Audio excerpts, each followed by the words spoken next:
DeSanto Propane is 4 generations strong as a trustworthy, family-owned business with unmatched customer service. Go online at DeSantoPropane.com for more info or call toll-free at 1-800-752-4574 today. Since 1937, the difference has been DeSanto Propane.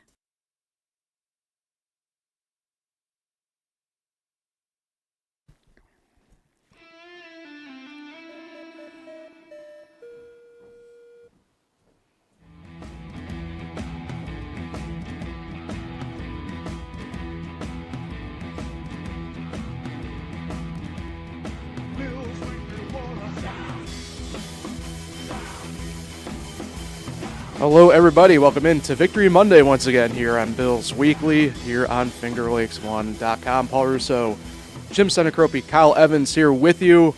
Another dramatic Bills comeback, Winter Wonderland style, 39-34 over the Cincinnati Bengals.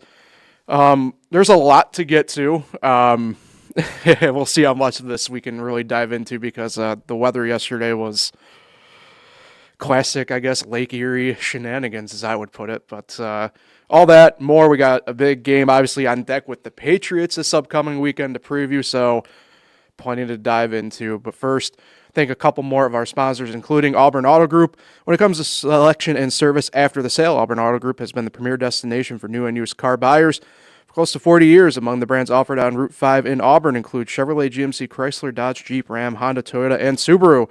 Thanks to a wide range of makes and models, you're sure to find your new or used car at Auburn Auto Group. And Nolan's Catering, planning a special event. Let Nolan's Catering help you curate your next occasion. Now booking special events at Hotel Canandaigua, Tapestry Collection by Hilton on Lakeshore Drive, the Fallbrook House at Canandaigua Country Club, or Nolan's on South Main Street in Canandaigua. Nolan's is ready to curate a food and beverage package perfect for any occasion. From elegant weddings to corporate events and private parties, enjoy the moment knowing Nolan's has it covered. To plan your perfect event, visit nolansonthelake.com. And I know I've seen actually some Nolan stuff pop up on TikTok from various people in my feed recently. I bet it was quite a scene yesterday at Nolan's during that Bills comeback. I bet you it was. They're big Bills fans. So, and plus a little bit of snow in the air too locally here by the end of the game. Probably a little bit of everything going on. Very Christmassy. Yeah, so... Yeah, 39-34 over the Bengals. Bills pick up another win over the AFC North yesterday with that. Was certainly Nordic-like conditions, obviously, as we saw. To me, it was kind of like one of those classic, I guess, Buffalo experiences, if you will, yesterday.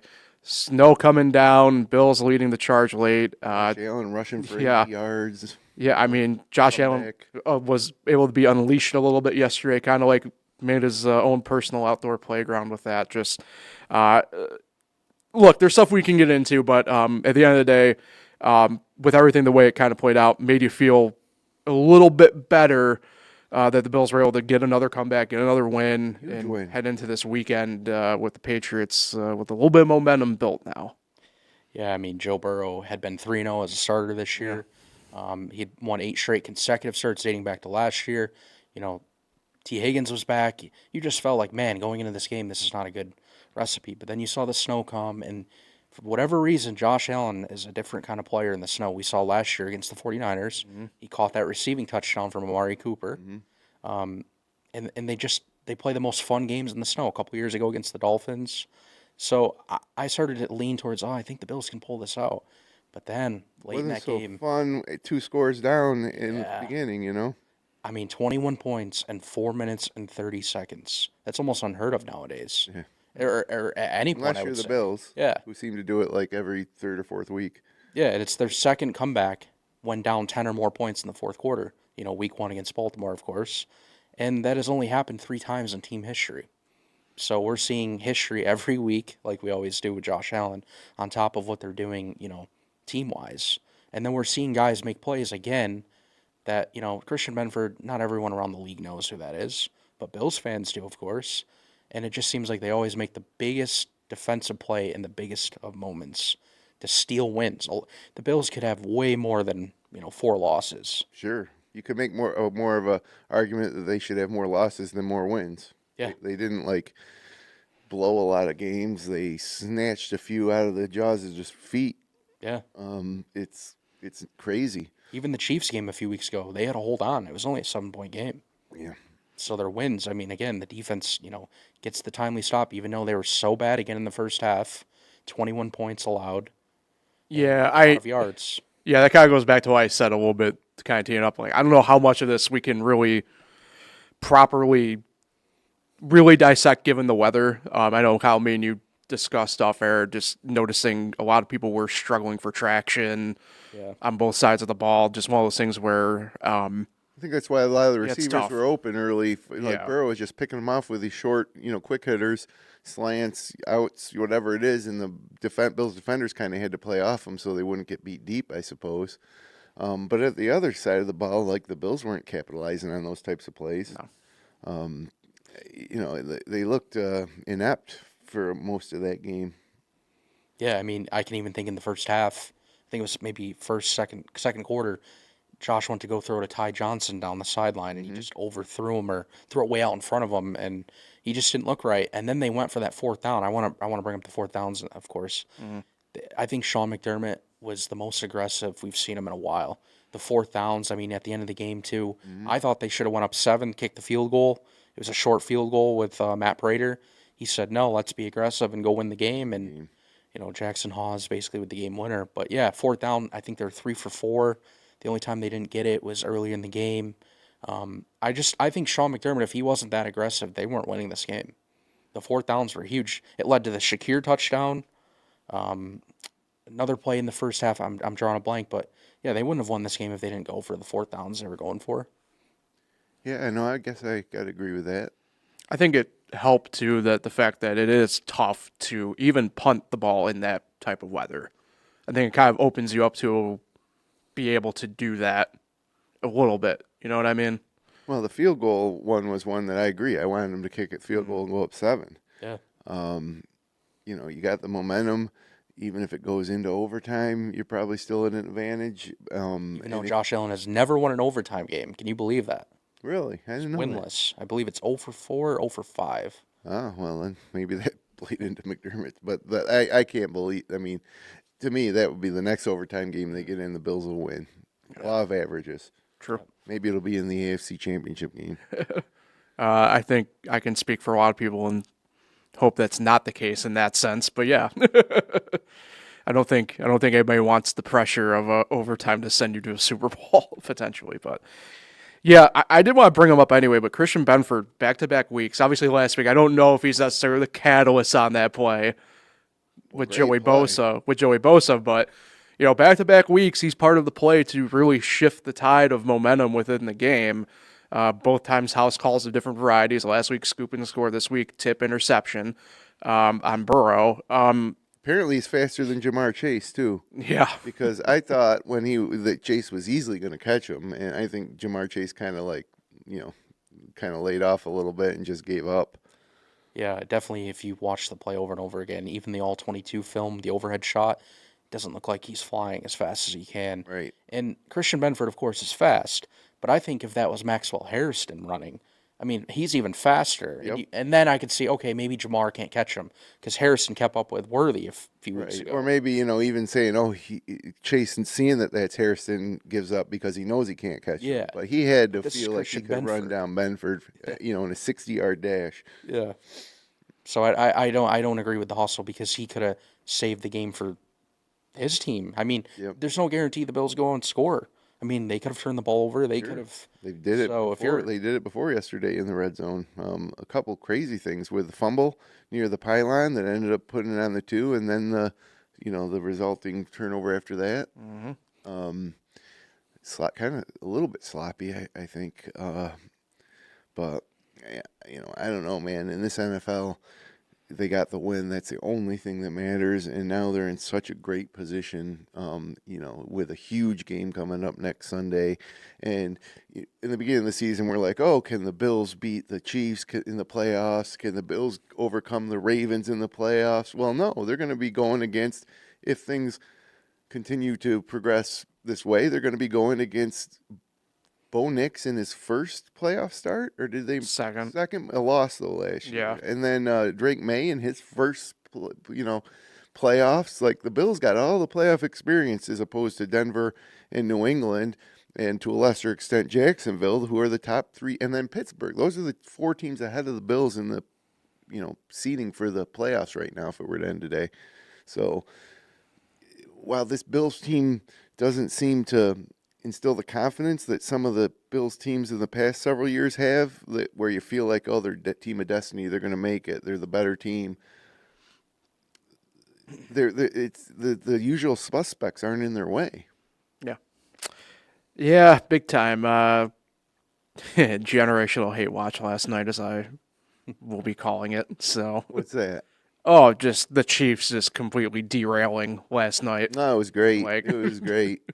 And Chris Collinsworth still couldn't stop saying Patrick Mahomes, this and that. He was terrible. He was grieving. Yeah, I mean, I at some point I wanted to go back to the start of the game and count the amount of times he said Patrick Mahomes. It had to be 300 times in that broadcast. Yeah. Patrick Mahomes. They're 6-7. They're a game under 500. Time to move on. Mm-hmm. Time to move on. Yeah. And that 4th and 1 decision by Andy Reid on their side of the field. Yep. And they were playing well on defense in the second half against Stroud. And I told someone, they're thinking like it's the old days where everything they did worked. They're not realizing that this year is completely different. Almost everything they do is going wrong. But even They that, drop decision. passes too. yeah. Even then though, plus 5 minutes to go, all 3 timeouts. Like you just punt it and don't question it. Like, And you don't it's usually crazy. see that, like Right. stupid stuff like that. Yeah. So they're in their head, clearly. Yeah. And they're out of everybody's head. No need to worry about them anymore. They're done. They're out. Yeah, their only path in would be through the wild card, and even then, they are No now. has tiebreakers. They are for 'em. well. No, that's the thing. They are now with the Miami Dolphins in terms They're of tied. where. Yeah, 6-7 Yeah. with the Dolphins. That's the team that the Bills couldn't overcome in the playoffs, and now they're gone. yeah, And I just wish the Bills, would give us a little more confidence that this roster, we know Josh Allen can do it, but the roster itself does not lend you to think of them as like a Super Bowl favorite. It's almost like Josh Allen has to overcome the lack of tools he has to work with, and that the Bills are going to rely on like crazy opportunistic defensive moments. So I don't know what to think, but like I said, on the bright side, Denver, New England, Jacksonville, Pittsburgh, those are the teams that are going to be in the way from the Bills get into a Super Bowl. Mm-hmm. And, don't even worry about like if they can beat the Rams or the Packers if they get there, or the Eagles, but it certainly is a great opportunity this year, I think, and it's kind of emerged in a way that we didn't think it would. Yeah, 3 of the top 4 quarterbacks are going to be probably out. I mean, even the Ravens don't look like they're going to make it the way they're playing. Yeah, they're 6-7. That was a huge game to Pittsburgh. Whoever wins the South So it's going to be more crushing for the Bills North. fans. and AFC North. It's going to be more crushing for Bills fans if they, see that these 3 guys aren't in the playoffs and they still can't get past some of these other teams, like you And they said. lose to Drake May, No experience or little experience. Bo Nix, Yep. or Jacksonville. But we're making you get a little bit ahead of ourselves. yeah. There still is 4 weeks left. Yep. Still plenty to get to, including obviously this weekend, regular season wise with New England. But yeah, so certainly Josh Allen, bring him up. Personal playground. It was nice to kind of see him be turned loose again a little bit yesterday, whether that was by design or in a couple of different cases. He just had to make something happen. On the ground, it was good to see him that's by me. It was good to see him get loose again yesterday a little bit. Yeah, play football the way Right. he plays Whether, football. whether it was weather helpful or not, I don't know in that sense. Not But really sticking to a game plan. Yeah. The game plan was just go out there and win it for us, Yeah. whatever it takes. again, the tight ends lead the way in the receiving core. Crazy. For Dawson Yeah, Knox out of nowhere. Yesterday's a little bit of a tough one in my mind, and I'm willing to give the receiving core a little bit of some benefit of the doubt, given the weather to a You degree. know what though? I'm not. T. Higgins had a huge game. Shamar Chase had a fine Yeah. game. And so when it wasn't going great for the Bills, you'd see like Cincinnati drop back, hit a receiver. Next play, drop back, hit a receiver. Josh Allen would fade back. Nobody would be open. He'd scramble around for like 5 seconds and still nobody open. Yeah, he had a lot of time. Like, what are those guys doing out there? And a couple times when the television broadcast gave you the opportunity to see what like Keon Coleman was doing after the initial route broke down, he's worthless. Yeah. And how about Gabe Davis? The time where Josh Allen needed someone to get open on a 4th down, Gabe got open. Right. Which Think of a few weeks ago, if Gabe wasn't on the team, that's incomplete. Turnover on downs. we were happy to see Gabe Davis. But then look, Gabe Davis, 2 targets the entire game. Right. And caught both passes, though. Big game Gabe coming up for the playoffs. I mean, look, I'd be the Target first him more. I'd be the first to tell you that, you know, when Gabe Davis was sent packing from the Bills, like I was like, whatever, you know, we can do better than him. But now he seems like the most reliable guy. Yeah, that's the second 4th down big catch he's had this year since he's been on the team. Because Josh can trust him to get open. These other guys don't get open. Keon Coleman, he shouldn't even be on the field. No, he really shouldn't. It's Literally. a joke. And you think that Josh Allen maybe went to, you know, Brandon Beane and said, get Gabe Davis back on this team. He's available. Let's get Gabe Davis. You wonder if it was Allen's idea. Yeah, and Gabe Davis played the highest wide receiver snaps last week or yesterday, 58%, and Keon Coleman was the lowest at 28%. So that shows right there that, you know, maybe they're finally learning that Keon Coleman shouldn't be out there. But then you look here too, Khalil Shakir only had 3 total targets. Yeah, so it seems like the tight ends were, I mean, they had 13 targets for the tight ends yesterday. 7 Knox, 5 for Kincaid, and 1 for Hawes. Yep. So it seems like they just want to target the tight ends. And the Bengals were the worst they had the worst defense against tight ends all year for whatever reason. So maybe that was part of it. They had the worst defense against running backs and wide receivers too, because they were so bad in the beginning of the year. Yep. But it is crazy, and again, that goes back to my point that this doesn't feel like a Super Bowl champion roster. Tyrell Shavers he had 1 target yesterday, and of course he caught it for 16 yards. But he has 1 target in 3 games now since his career game. How does that happen? Yeah, one target. Yeah, And he's on the field a lot because he's a good blocker. But still, why aren't you getting more involved when he had a big game against Tampa Bay? And the Bengals are terrible defensively. I think Joe Brady, like, I don't know what is, like, how can you justify that? Like, Shakir 3 targets, Shavers 1, Gabe Davis 2. How does that make sense? And then Coleman's not even on the field much. None of it makes sense. And if you looked at that alone, you'd be like, the Bills must have got killed. And then Brandon Cooks 1 target, and then he did draw a pass interference. Yep. So it was a good target, but, I mean, we just knew he wasn't probably going to get much anyway. So, yeah, somebody brought it up yesterday. It's like the Patriots back, what was it, 2010, 2011? I can't remember the exact year. With Aaron Hernandez and Gronk. Right. They were that's all they did. They threw to tight ends. And they had big monster 100-yard games. And that seems like what the Bills want to do with Kincaid and Knox. They're just not as good. Like, none of those guys are as good as Gronkowski. No. I guess that's how they see it. As Brandon Beane said back in April, we don't need a top receiver. Yeah. Well, you don't got one, so mission accomplished.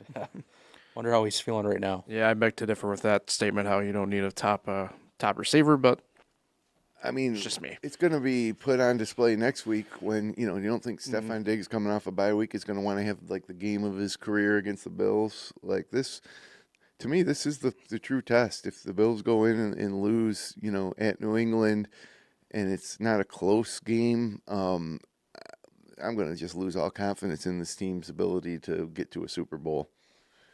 But on the other hand, they win that game. All of a sudden, the division's back in play. A home game is a possibility.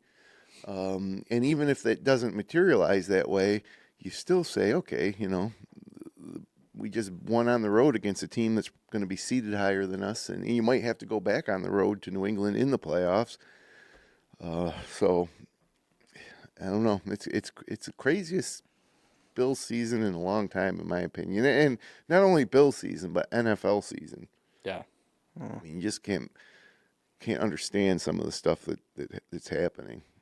Like yesterday when the Saints beat the Buccaneers. Right.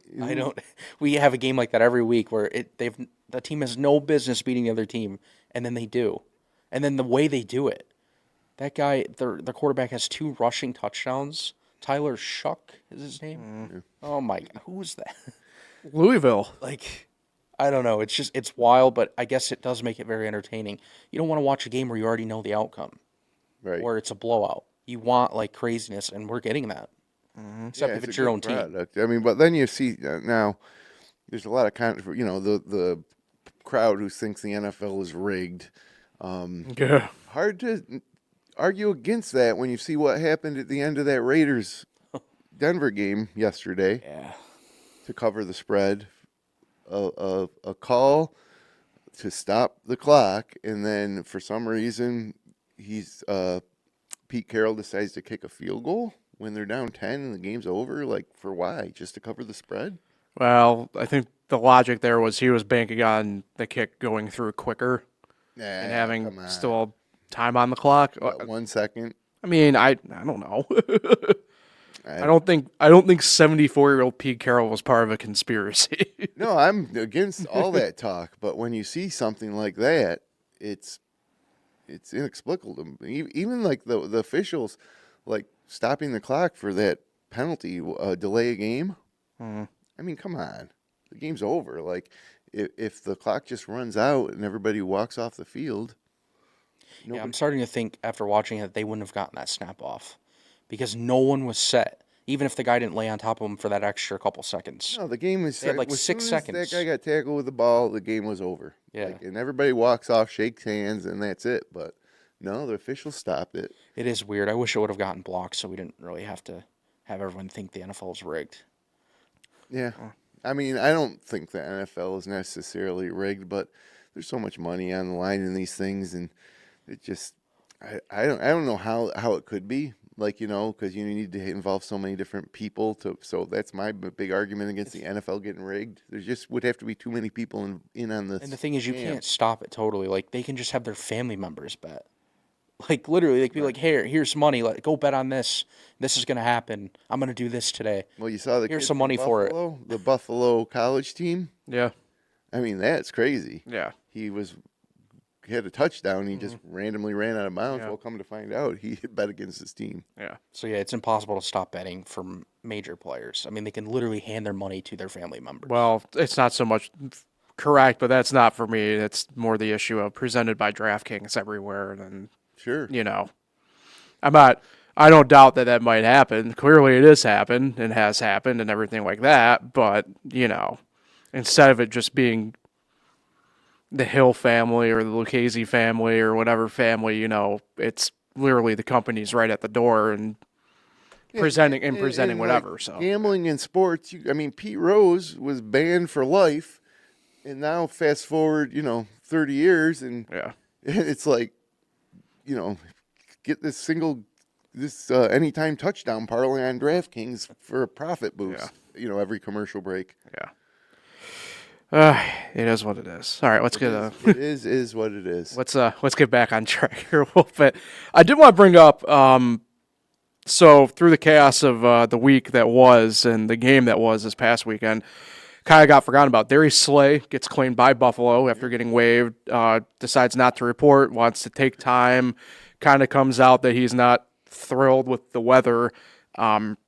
Dude, I understand you played in Detroit. It's a dome, but you lived in Detroit. You played in Philadelphia. Send him away. That's ridiculous. Yeah. You played in Pittsburgh, obviously. I don't know what what the deal is there. Buffalo then, in turn, goes and claims Darnell Savage, who Washington waived just for depth purposes. He was a DNP yesterday, probably just timing-wise more than anything else. But the Slay situation to me is just funny, given he's kind of claiming whatever and then comes out as weather-related, and I'm just like, dog, you played in the Northeast your whole career. Like, what are you talking about? Just an excuse. He's trying to be nice. Yeah. And not really go after the Bills, and because he wants his wish. He wants to go back to Philadelphia. Yeah. But the thing is, someone brought up a good point.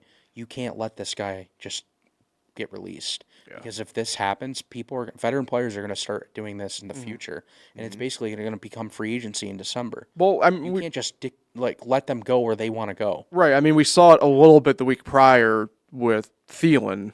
Minnesota waves Thielen. He wants to go to a contender, and I guess Pittsburgh is a contender technically here. See, he didn't they are. but he didn't Yeah. single out a team. That's the difference here. Fair. That's And fair. Slay is clearly all about the Eagles. I guarantee if they release him today, he'll sign with the Eagles. Oh, for sure. So I like what they're doing. They put him on the did not report list, and they're just going to wait it out. If he eventually gets tired of not playing, he'll just go play for the Bills. And that's how it should be. You don't want free agency in December because in the future, like next year, guys are just going to be like, hey, can you release me or can you put me on waivers? From a team like any team that's out of contention. Yeah, and it's going to get out of control. You're going to have 15 veterans doing this. Yeah. So you got to like basically, put this out there and say that, this isn't going to happen. So I think the Bills are doing the right move. Yeah, so at a certain point, maybe that point's like week 12. If you get waived off a team, you're done for the year. Like, you can't re-sign with another team. Not that the Bills couldn't get a free agent kicker if their kicker got hurt, but it couldn't be a guy who was on an NFL team, in November. It would have to be Baseball, what's the rule? By September 1st, if you're not on the active roster, you're not allowed to participate in the postseason. Yeah. right. Well, that's a good way too. I just think of like the special teams aspect of a kicker, pulls Yeah, it. I think you can make an exception for But that. most teams should have a kicker on their practice squad. Yeah. But not. Yeah. Not their but if that was the rule, maybe Fair. going forward, you'd always keep a kicker or a second kicker around. Yeah. But yeah, I don't think people thought about this scenario with, the future of how it could go down. So I think his agent's not going to be pleased with what the Bills are doing for him, but you don't just let the guy go where he wants. Like, that's just not how it works. If you're a free agent, you have the right to go where you want to go, but not in this scenario. Do that in the offseason. Well, and then there's the and or on that where you bring up a point, the agent, because I view it from that angle. Then I'm just like, if you're a good agent, then you probably would have worked with the team before and just had him outright released, not put on waivers in the first place. Mm-hmm. People are like, oh, well, that agent now for another player is going to affect a relationship in the future with the Bills. I don't really buy that. I don't buy I think that, it's just a yeah. tactic to try to really get him off the team so he can go sign with the Eagles. And, maybe eventually he'll just get tired of it and come play for the Bills, and he'll probably start with the Bills. Mm-hmm. I mean, at this But point. do you want a guy like that coming in on your defense where, like, say what you want about the personnel, but, like, the defense has some camaraderie and some, a little bit of magic going on right now. So do you want throwing a guy in there that doesn't even want to be there? I mean, probably not. That's where I think it'll be interesting to see what they really do with Savage. He's a guy who doesn't want to play. He said he's excited. Yeah, he's put out a quote and everything. Well, the tough part for him, right, is just like he's just not the player he was 3 years ago, right? Father Time is undefeated in that sense, but he's a guy who at least wants to be there. Why couldn't it be a wide receiver? Then we'd be like, yeah, get him in there, whatever. Yeah. I don't disagree with that, but Odell Beckham Jr. is still available. oh God, nope. don't be Waiting doing for that. a call from Miami. Yeah, or I don't know. Would he go back to the Rams? You think? Hypothetically, There's no room for him there. Why would the Rams want to do that? no. I'm just saying the hypothetical. If he's just doing the nice weather thing, then. But hey, either way, the Bills did get a little bit of the offensive line back to yesterday. Deion Dawkins played. Deion posted on social afterwards. Seems like he had a pretty good old time in the snow, so that was good to see. I think he got called out because in his post game yesterday with NFL Network, he said there was plays where we didn't finish last week. Talking about himself. Remember, he would quit on plays? True. And this time he said we finished our plays and allowed Josh to be Josh, which is allow Josh to, have time to run and pass. So I think someone went after Deion in the locker room, maybe another veteran guy or maybe a coach. So it's good. Josh Watch Allen. the film. Yeah. So hopefully Deion's back to his old self. But Spencer Brown was missed. Yeah. The times where Josh Allen was sacked, you could tell, they need Spencer Brown back. Yeah, can only get not lucky, What's but the status, Brown? I think he could be back this week. Yeah, they have him listed as estimated return as December 14th, which is Sunday, but that doesn't. We'll have to see how he know. practices this week, if he practices. And then the O-line will be back to itself. And can they finally get Josh Palmer back? Can everyone be healthy for once? Yeah. I mean, every time there's like a tight end out or a receiver out, just everyone be healthy for 1 week. Still, for the Bills, they're relatively okay compared to past years or other teams, in terms of injuries, I guess. Yeah, like the Bucs. Yeah, Fall or off. The Colts, the poor Colts. Yeah. Poor Danny Dimes, man. Brutal. Yeah, we'll see. There's a lot of guys that have listed could return for Sunday, could not, but They who need Joey knows? Bosa back. Yeah. There was like a zero pass rush yesterday. Ed Oliver, of course, has missed a ton still. And Michael Hoyt, I mean, he's, of course, done for the year too. But those three guys alone, like yesterday, would have made, I think, a difference. They had zero pass rush. Yeah, maybe Greg I Russo. misspoke. There has been a lot of injuries, like key injuries. They just Greg Russo, what is he, $22 million player. He had one quarterback pressure. One. How does that happen? Yeah. It's crazy. And no Terrell Bernard either again yesterday.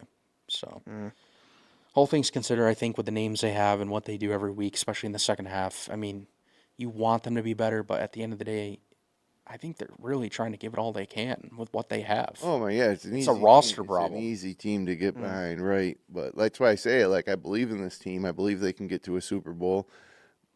I'd like to think they could win it if they got there. I guess they could win any game against anybody, but the roster itself does not lend itself to a team where you would just look at the roster and say, "Wow, team is great. Who's going to beat them?" Yeah, for 4 straight weeks, Josh Allen will have to do what he did yesterday. Yep. And I think he can. And I think they'll let him, be Josh more too in the playoffs. Like, he's going to put his body on the line more. He's going to fight for more, in those games, and he does. We see it every year.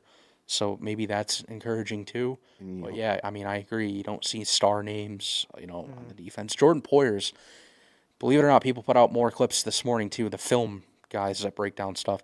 He is their best defender, and he wasn't even on the team to start the year, making tackles. People are calling him and saying that he still has juice left, flying around the field. So, hey, I guess that was a good addition by Brandon Beane, bringing back an old guy. Yeah, Ed Oliver, Sean McDermott did say Friday, apparently here, that there's a chance he could be ready to go for playoffs, hypothetically here. So, and of course, interesting here. I didn't notice this at all through the week, but one of those things that scrolling through the injury report just now really quick to see if there's any updates. Tyler Bass out for the year, surgery. Right. Dropped that last Monday. Last week. So, Matt Prater time, and I mean, he's missed 3 extra points, but he's only missed 1 field goal. Yeah. So, for his age and what he's doing, and yesterday in the snow too. I mean, I'll take it. 4 for 4 in the snow. There's kickers that miss inside on extra points. So I do. I've got confidence in Prater. Yeah. But more so than Bass. yeah. well, yeah, Remember what Tyler Bass does in the playoffs? that's true. He really feels the pressure, and he's cost the Bills some games. So Yeah. I was see about what to Prater can do. I was going to say, frankly, the numbers aren't entirely different than probably what Bass would be putting up anyway. Yeah. So, either way. All right, rematch time this Sunday. Buffalo at New England, 1 p.m. kickoff. 23-20. New England wins earlier this year. Boy, oh boy, this is a big spot. They're coming Obviously off for a Buffalo. bye, which is the toughest thing. Yeah. To beat a team like that coming off a bye in their own stadium. But it's a huge opportunity for the Bills to reestablish themselves as one of the best teams in the AFC. It's interesting if you do the early look here at numbers and such. Buffalo opens as a 1.5 favorite right now. What sense does that make? Yeah. They're not high in the Patriots, and I think they think the Bills are better, even despite the records. Yeah, clearly. Do you guys feel that way? I am surprised that the line is that. I would have been New England minus 2.5. Maybe. I'm not surprised the line is 1.5. I'm just surprised that it's the Bills as the favorites. Yeah. On the road. Yeah. Against a team coming off a bye. After you had to pull a miracle off to beat the Bengals at home. Yeah, this is a shot at the Patriots. Their 11-2 record. I think they don't think they are what their record is. I think they think they're good, but not an 11-2 team. And that can be true even with the Broncos. I think we talked about it last week. Yeah. They've won a lot of games late, walk-off field goals. Remember how they beat the Giants, Denver? Yeah. I mean, that should have been a loss. Yeah. So, sometimes teams have their record, and the record is the record. You can't take their wins away, but I think they think the Bills are better, but we'll see. Even though New England came into Buffalo and beat Buffalo pretty easily. It was, what was it? I mean, it was 23-20, but New England had control of that game throughout. The thing is, the Bills killed themselves with turnovers. They had 3 turnovers. Yeah. They tried to do a reverse sweep with Dawson Knox, and they fumbled on the handoff. Yep. Josh had an interception, and Keon Coleman fumbled. Caught the ball, and they punched it out. Yep. Yeah, well, And they had 11 penalties for 90 yards.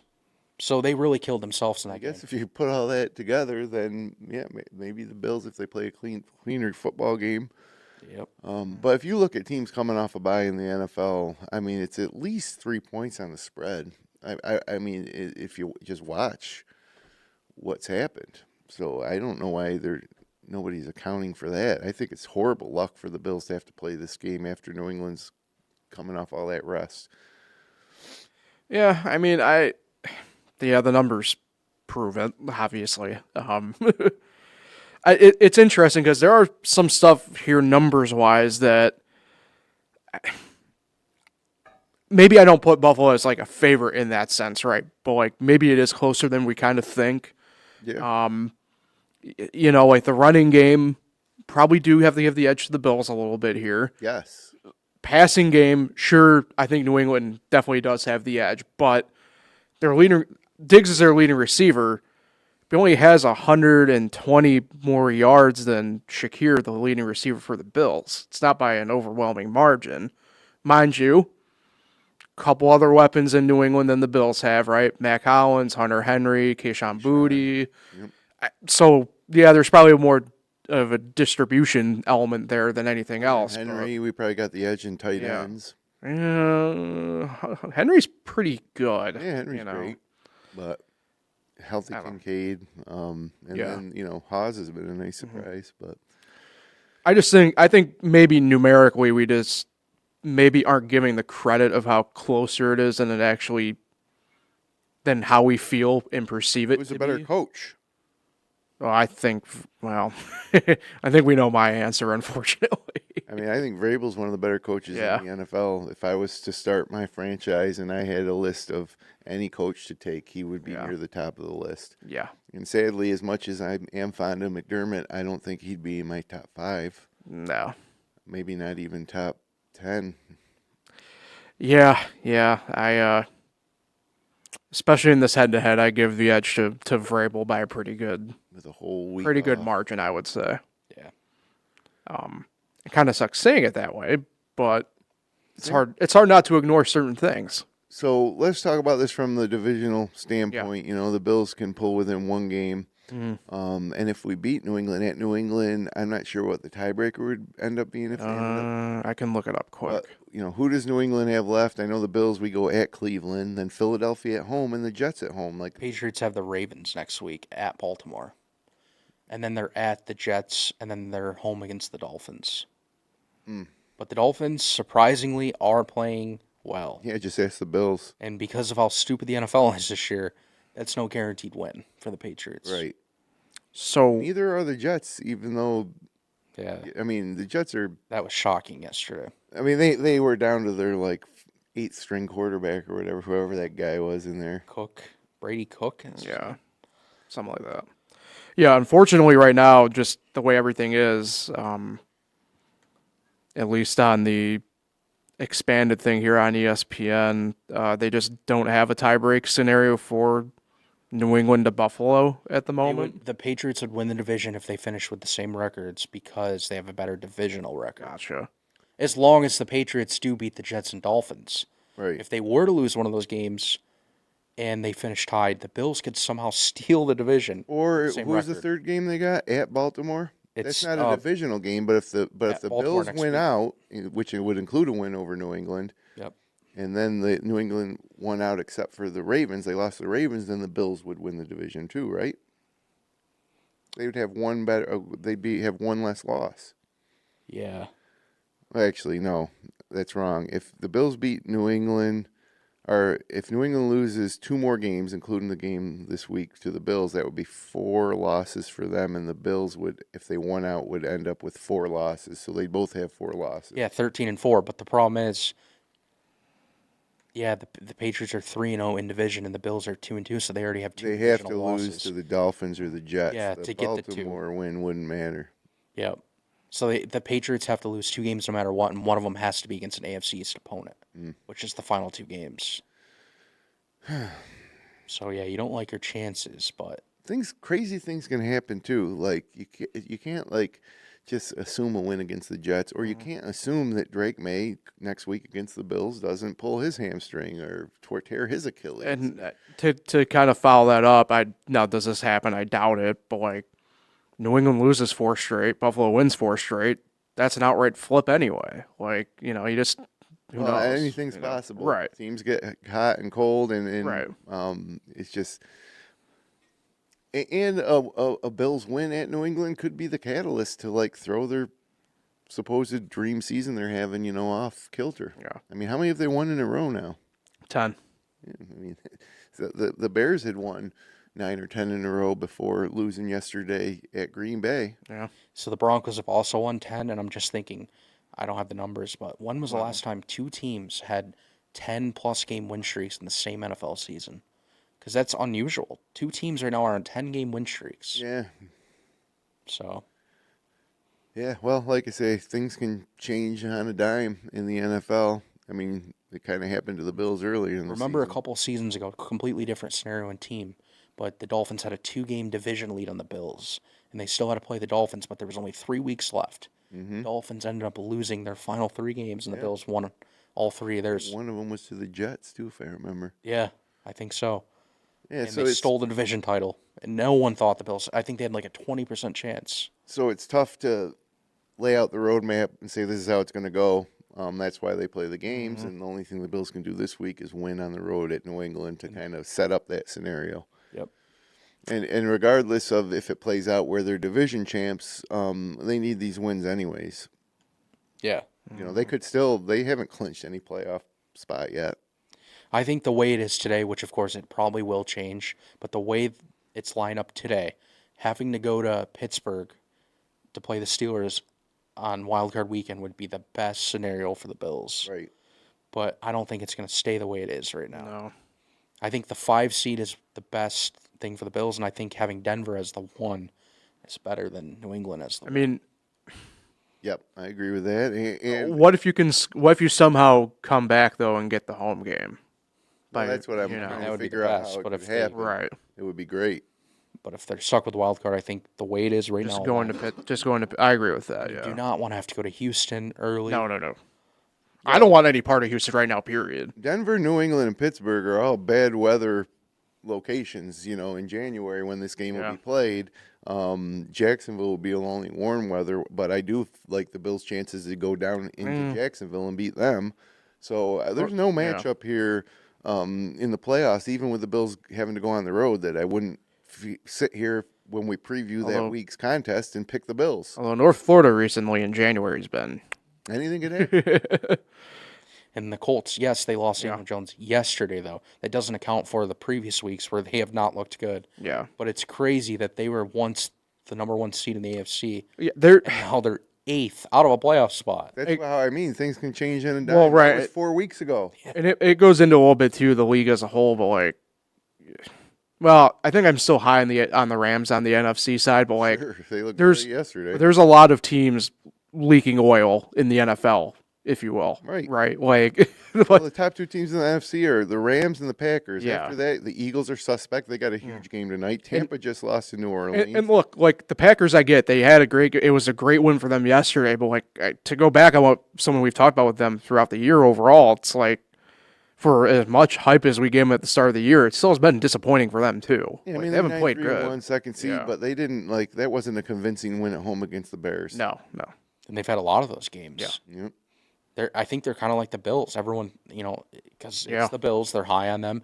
And, the Packers made the Micah Parsons trade, and they just think they're like Super Bowl caliber. But when they play the games, you don't really see that. You don't see like how they could be that. Yeah, I still have a little. Tonight's going to be a big game for the Eagles because I still think that they're among the teams to beat in the NFC and could find themselves back in the Super Bowl. But And if they lose tonight at the Chargers, then I might have to rethink that. But then, too, it also was a big game for the AFC side things with the Chargers in this game, too, because of just they're the way 8-4, just like the Bills. The way this weekend has played out. The Bills are 9-4 now, but if the Chargers win, they'd be. And the Bills have the tiebreak on them anyway, right? I'm looking. I don't think they would because now the Chargers have a better conference record. Okay, gotcha. They're 7-2 in conference. The Bills are 6-3. Gotcha. Tonight's on a conference game. Right. Okay. Right. So wow. Yeah. So the Bills would actually drop to the sixth Chargers seed. won. Yeah. The Chargers won. So. And wait, yeah, and then the Bills are 9-4. Texans 8-5. If somehow the Texans end up with the same record as the Bills, remember the Texans have the tiebreaker. They beat the Bills head to head. Yep. So yeah, you do want a Chargers loss.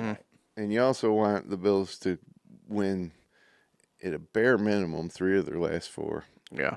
And we'll be in a good spot. 100%. But all 4, if they win all 4, that would be a 6-game winning streak heading into the playoffs with wins against at Pittsburgh, at New England, Philadelphia at home would be included in there. So, side note, NFC. Have you ever seen a team go from the 1 seed to the 7th seed like the Bears did yesterday? in one Isn't game, that insane? Yeah. It's crazy. 1 game. And then that might shift again a little bit today, depending upon how stuff happens. So, the 49ers are ahead of the Bears now in the seedings, and so is Tampa Bay. And they're hanging by a thread because the Panthers have the same record, but they have the better conference or divisional record. Well, every year you get this. There's so many divisions in the NFL, and the division winner gets the home game in the bye a lot of times. Yeah. But like Tampa Bay's up there at 7-6, they're the 4th seed in the NFC. The Bears are 9-4, they're the 7th seed. yeah. The same thing can be said for the Steelers, 4th seed at 7-6, and the Bills are 9-4, looking up at them. I'm kind of hoping the Panthers win that division just for a different team. Pure chaos. 7-6. And right they were on a now. bye week, so they're coming Yep. back this week. Yep. Bucs do not look good. Yeah, the Panthers have looked good. All right. Prediction time. Before we do this, I was thinking about something prediction wise. Yeah. Has there ever been a game where any of us have? I think Kyle 1 week predicted a Bills loss, but I don't think I've sat here through the first 14 games and predicted a Bills loss in any week. I predicted the game score in Houston, but I picked the wrong winner. So, You always pick the Bills to win in all 14 weeks. No, me and Kyle each have picked them to lose I think at least once for me. once each. But not me. But not you, Jim. Yeah, you've predicted them to win every game. But this week I have a feeling that everyone's going Patriots. Yeah. Look, the reason out. I thought about that is I was thinking about, how could you it'd be tough not to predict the Patriots to win this game. It's fair. And I was thinking, geez, I've never done that on this podcast this year. Yeah, the index card does not lie. So, That's how people are tailies on index. look, I do a little bit of old school stuff on this side still. I like you index know. cards. Hey, 29 cold, but at the moment clear in Foxborough, Massachusetts on Sunday. So, don't know if that really hinders or does anything for anybody's picks, but there's your weather report for now. I'll go first. Yeah. And I think it's going to be a tough game for the Bills, obviously, on the road. The fact that the Patriots are coming off the bye is the biggest thing for me. I got Patriots 24, Bills 21. All right. First time ever. That is for you this year, yep. So I know they're coming off a bye, but I just thought they're due for a loss. 10-game win streak is nuts. Bills went on a walk-off field goal, 27-26. Wow. We're all kind of in the same neighborhood. But I guess for the second time this year, I'm picking a loss too, unfortunately.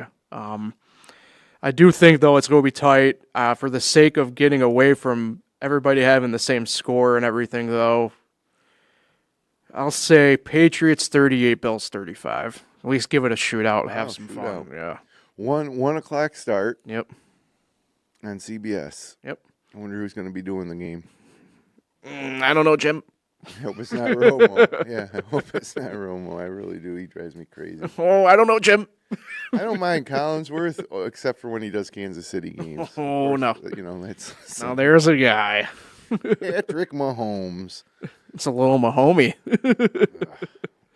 Yeah, that was like we said earlier. That was fun watching the grieving process play out in live TV last night. Yeah, it's over. Over. But I will say this though, and I mentioned it when we were discussing the standings. That Houston team, I want no part of right now, man. I'm good. Me neither.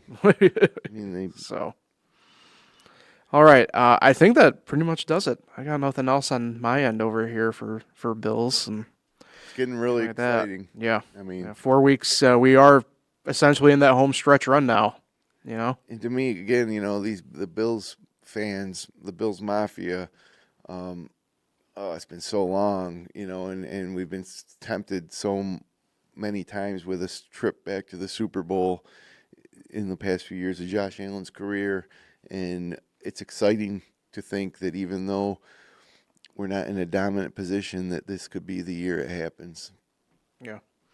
And the way it looks right now, to kind of add on to that a little bit, it's looking like it's only going to be the final 2 home games here at Highmark. So yeah, week 17 and 18. So, and I just looked it up because I was very curious. The last time the Patriots swept the Bills in a season series was 2019. And of course, the guy by the name of Tom Brady was playing quarterback. So that's another reason in my thinking I don't think they get swept in the season series.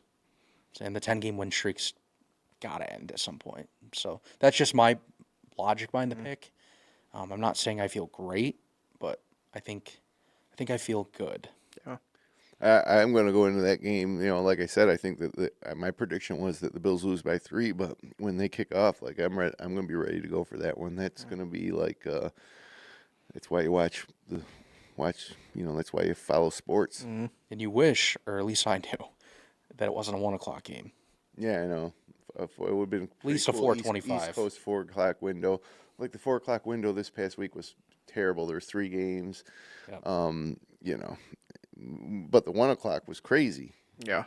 I just wish they balanced it a little bit better. There's no reason to. Which reminds me, one maybe note overall. Was that the most weather games we've had at one time happen yesterday? It was snow. Obviously, the snow with Buffalo. It was snowing in Cleveland. It was raining literally in the whole entire state of Florida. Jacksonville, Tampa Bay. It was crazy. There was at least, 4 weather games happening at one time? Time of year, Back in the day, the NFL would be preparing for the playoffs like the next week or two, and the Super Bowl would happen in like mid-January. Right. But now they play through the whole winter until when's the Super Bowl this year? February 15th. Second weekend of February. I want to say is it the 8th or 9th maybe? February 8th. Yeah. I mean, I was trying to bracket it for my NASCAR knowledge because of anyway. So that's how I gauge the Super Bowl at this point every year. But yeah. For Daytona the following week? Well, yeah, because they run Daytona the week after, but now they run the Clash the week before the Super Bowl. So it kind of splits the calendar, and because I know the Clash was on February 1st this year. So. And of course, the Waste Management Open. Exactly. And the PGA Tour is always opposite Super Bowl. It's my favorite lead into the Super Bowl now is watching the final round of Scottsdale and letting it rip. We got a lot of football to be played between now and then. And we'll see if we're sitting here on the week of February 8th, previewing the Bills Super Bowl. It'd be nice.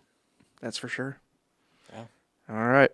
We'll get out here on that note then. So a lot to hopefully look forward to and discuss next Monday following the game against the Patriots. But until then, you can watch Bills Weekly and every other podcast here on FingerLakes1.com, on FL1, the FL1 YouTube channel, and all major podcasting platforms. Back again live next Monday at 10 a.m. here for Bills Weekly. Until then, let's go Buffalo.